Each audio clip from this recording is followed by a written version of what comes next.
Olá pessoal, vamos continuar aqui na página 132. Nós vamos falar sobre a ocupação dos holandeses na Bahia no ano de 1624 a 1625 em Pernambuco em 1630 a 1654, que, além dos franceses que tentaram se instalar no Rio de Janeiro e conseguiram, em princípio, que começou também a ser chamada, que a sua ocupação começou a ser chamada como França Antártica, e foram expulsos e tentaram se instalar no Maranhão e conseguiram. Foi chamada de França Equinocial, essa ocupação. Durou pouco, foram expulsos, mesmo sendo expulsos, alguns franceses ficaram aqui. Essas foram as duas tentativas de colonização sistemática e organizada pelos franceses, né? E que aqui, como fala aqui no texto, né, que eles foram expulsos, conseguiram permanecer no território brasileiro por mais tempo do que os franceses, mas logo depois também expulsos novamente. Vamos aqui falar aqui, ó, desse segundo parágrafo aqui, ó, que fala assim, que desde 1580 o rei da Espanha, Filipe II, tornou-se também rei de Portugal e, portanto, da América portugueses. Os portugueses eram dominados pelo rei da Espanha e lutavam por sua independência em relação a este país. O rei Felipe II, agora também rei de Portugal, proibiu contatos comerciais entre holandeses e portugueses, e os holandeses reagiram às proibições do rei Felipe II. Fundaram uma companhia de comércio, a Companhia Holandesa das Índias Ocidentais, e passaram a fazer incursões no império de Filipe II. Os holandeses, eles tinham uma relação consolidada com os portugueses, desde o tempo, e com a colônia também, desde a época dos engenhos de açúcar. Os holandeses eram os responsáveis por refinar o açúcar produzido aqui na colônia e distribuir na Europa. E como vimos, eles aprenderam aqui o processo da produção de açúcar, que mais tarde aperfeiçoaram nas Antilhas, né? Eles foram espertos. Eles aprenderam o processo e levaram para a metrópole deles. A primeira tentativa de ataque holandês ocorreu no ano de 1624 e teve como alvo a Bahia, o centro político da colônia. Os holandeses acreditavam que, ocupando a capital, facilmente ocupariam as demais regiões. Porém, justamente por ser a capital e por ser muito bem defendida pelos exércitos, os holandeses foram derrotados e a ocupação não durou mais de um ano. Vamos passar aqui para a próxima página, que daí eu quero que vocês sublinhem aqui uma parte do texto, tá bom? É só um pouquinho. Vou subir aqui, ó. Vocês vão sublinhar. Peraí. Essa parte aqui, ó. Que foi a tentativa dos holandeses, né? De ocupar a capital. A primeira capital do Brasil foi Salvador, que fica na Bahia. Porém, eles não se ativeram a uma coisa, né? Que a capital era a província mais protegida pelos portugueses. Por isso que não tiveram sucesso nessa jornada de ocupação. Entre os anos de 1625 a 1630, como fala aqui logo abaixo, peraí, deixa eu subir um pouquinho, aqui, nesse pedaço aqui, os holandeses tentaram novas invasões no litoral brasileiro, mas sem grande sucesso. Porém, aqui, um ponto muito importante do texto que vocês podem sublinhar, tá aqui. Porém, em 1630, uma poderosa frota holandesa chegou a Pernambuco, onde a Zona da Mata era uma importante área produtora de açúcar da colônia. Apesar dos esforços portugueses, os holandeses, naquele momento, não foram expulsos e acabaram se fixando no território por 24 anos. Eles tiveram o quê? Mais êxito que os franceses, né? Que os franceses permaneceram por pouco tempo e logo depois foram expulsos. Então, esse parágrafo vocês podem sublinhar aqui, tá bom?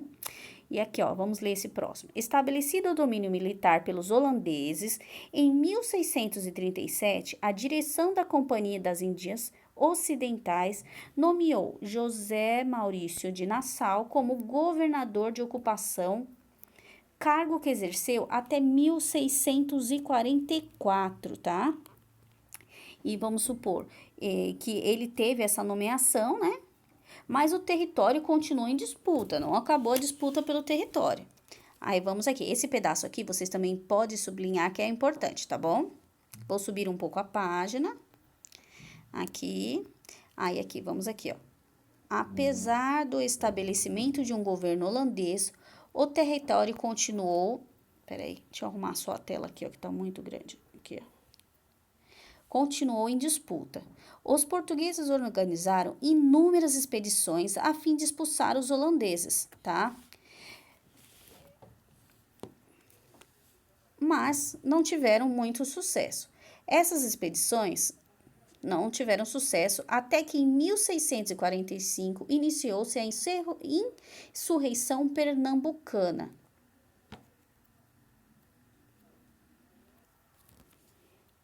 Foi aqui, ó,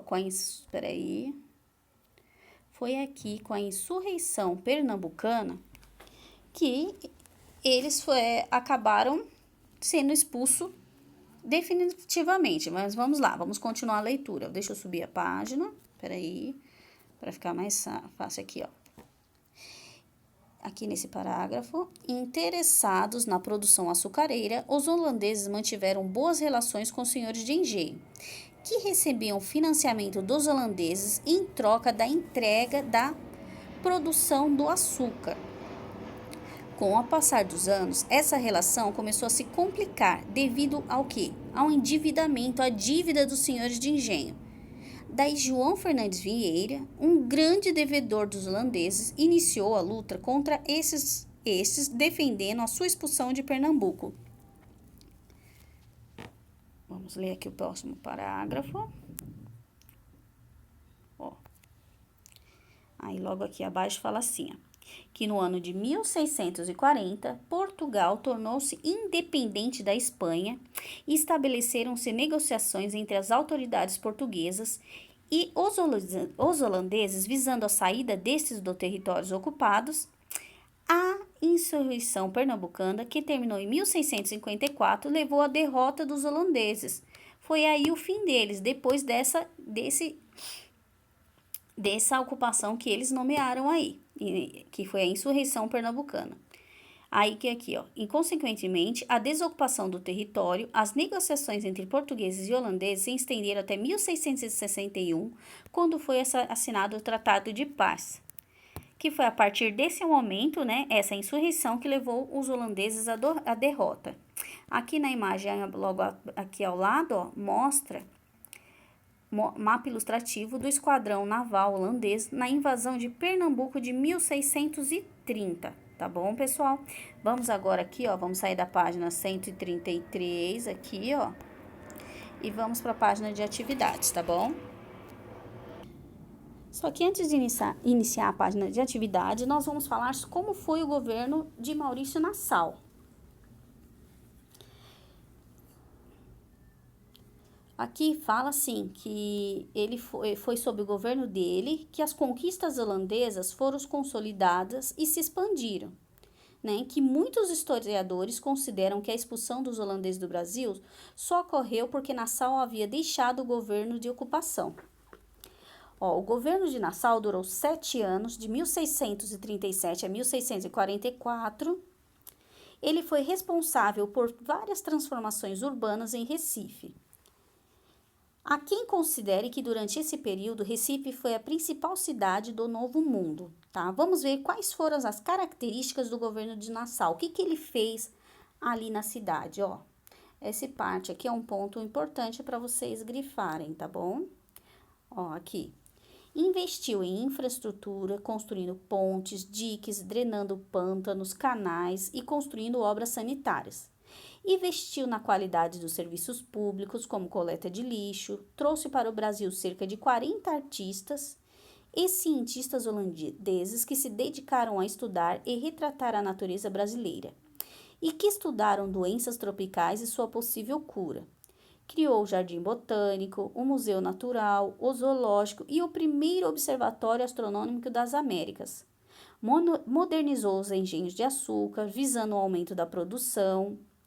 Aí que logo abaixo fala que o endividamento dos senhores de engenho com a Companhia das Índias Ocidentais inviabilizou a permanência de João Maurício de Nassau como governador de ocupação, que foi demitido e retornou para a Holanda. Ó, aqui logo acima, ó, mostra a foto aqui, ó, a imagem, né? A pintura de José Maurício de Nassau, que ele foi governador da colônia holandesa no nordeste do Brasil durante a ocupação holandesa. De 1637 a 1644, ele foi o governador, tá bom? Vamos iniciar as atividades aqui, ó, que vocês vão responder. Quais foram os dois grupos europeus que ocuparam o território brasileiro? Quais foram os dois grupos? Quais foram os motivos que trouxeram os franceses para o Brasil? Por que eles vieram para cá? Quais foram os motivos que eles tiveram, né? Ó, da 134, vamos passar para a página 135 aqui de atividade. Aí aqui, ó. Diga qual o nome dado às ocupações francesas e a região em que cada uma estabeleceu-se, tá? Vocês vão falar. Aí tá no texto, bem explicadinho. A Pro leu, deu algumas explicações, tá? Aqui na 4, qual a relação entre a ressurreição pernambucana e a invasão holandesa? Qual foi a relação que entre a insurreição pernambucana e a invasão? O que aconteceu aí? Daí vamos aqui, 5. Leia o box curiosidade e cite alguns dos principais legados do governo Maurício de Nassau. Lembra aí que nós acabamos de ler sobre os principais legados dele, tá bom, pessoal? Então, vamos finalizar agora esse conteúdo de história, tá bom? Beijos e até a próxima aula.